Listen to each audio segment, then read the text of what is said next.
morning, students. Myself, Charu Mahajan, your computer teacher. In the last session, we have learned about computer network and the need of the networks. In this session, we are going to learn about types of network and network topology. First, we will discuss different types of network. First, the local area network. A local area network is a network that connects the computers and the devices in a limited geographical area such as home, school. We can connect 20 computers in a LAN, and each computer or device on the network is called node. We can connect them via cables, hubs or wirelessly also. Next is wide area network. Wide area network means which spans over a large geographical area. That means entire city or the whole world.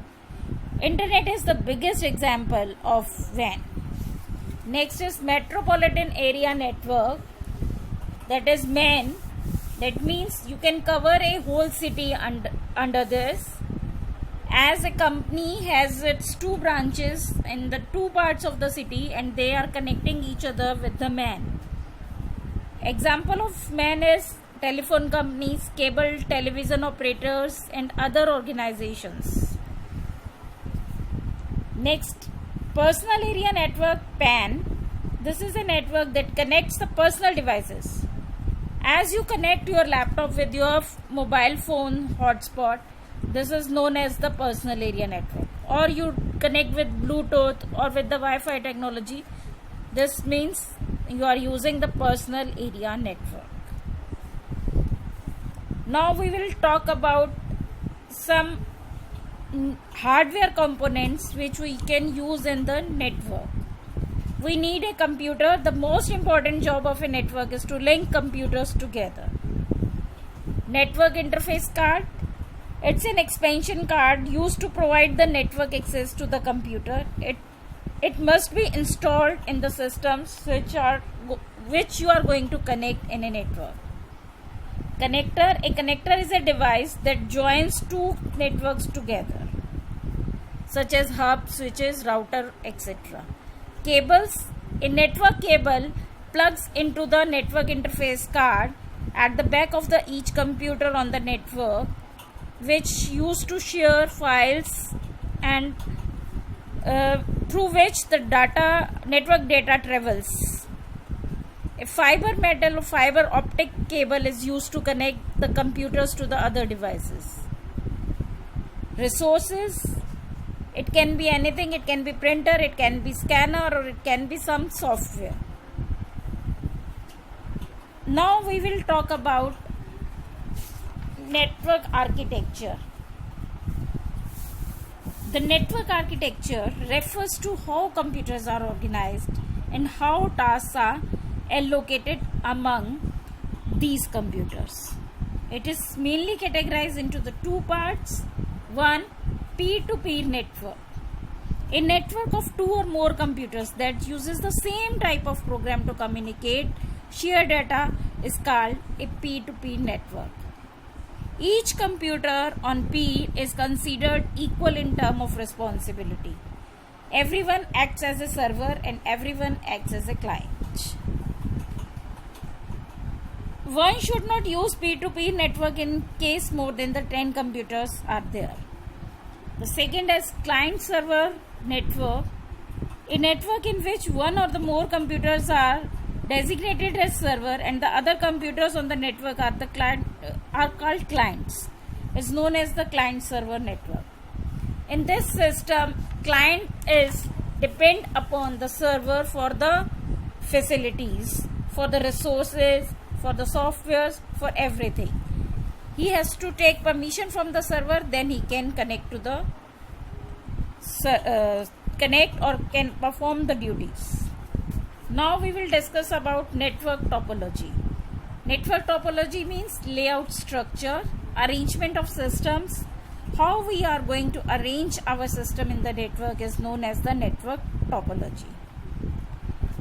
Different types of topologies are bus topology, First we will discuss about it.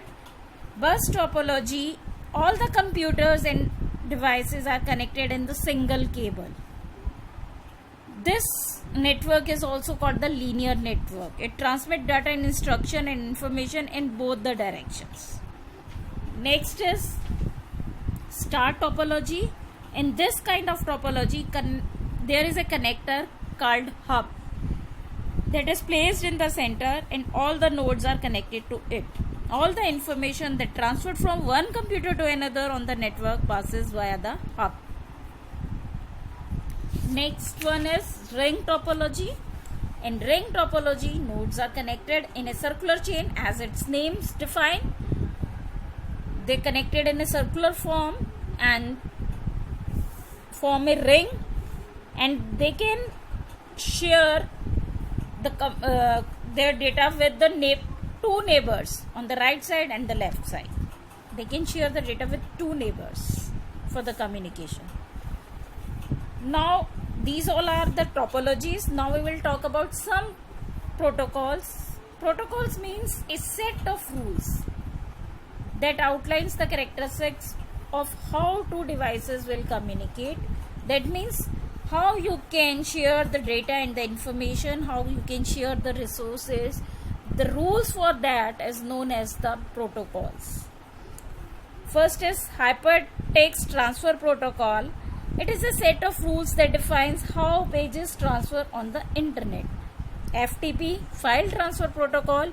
It is a set of rules that allows the files or uploading and downloading rules. TCP/IP, it is a network protocol that defines how the information or the messages are routed from one end to the other end of the network. Post Office Protocol version 3. It is an email protocol that stores the email messages on a mail server and allows the user to view, access, manipulate the message after downloading or storing it.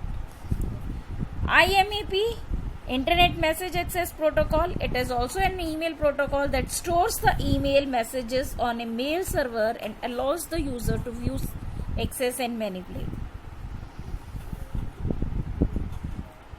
When you read an email message using IMAP, you are not actually downloading or storing it on your computer. You are actually working on the net only. But in POP, you are downloading the messages. This is the difference between POP3 and the IMAP. SMTP, Simple Mail Transfer Protocol. It is an email protocol for sending email messages across the internet. The two protocols you have learned before, POP3 and IMAP, is for receiving the mails, but SMTP, Simple Mail Transfer Protocol, is for sending the mails. This is the difference between these protocols. That's all for the session. With this, we have concluded the chapter. Now we will revise the chapter with the assignments and question answers. Thank you.